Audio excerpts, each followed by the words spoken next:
ദൈവികമായ രക്ഷയും കരുണയും നമ്മുടെ പേരിലുണ്ടായിരിക്കട്ടെ. വിശുദ്ധ ഖുർആൻ സൂറത്തുൽ ബഖറ വചനം 76. ബിസ്മില്ലാഹിർ റഹ്മാനിർ റഹീം.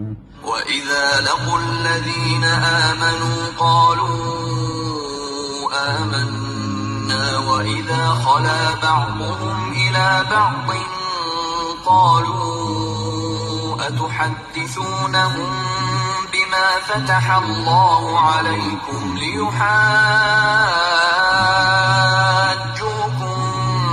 به عند ربكم أفلا تعقلون.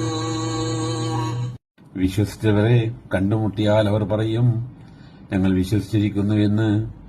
അവരിൽ ചിലരിലേക്ക് ഒഴിഞ്ഞു എന്നാലാകട്ടെ അവർ പറയും, അള്ളാഹു നിങ്ങൾക്ക് തുറന്ന് വെളിവാക്കി തന്നിട്ടുള്ളതിനെക്കുറിച്ച് നിങ്ങൾ അവർക്ക് പറഞ്ഞു കൊടുക്കുകയാണോ?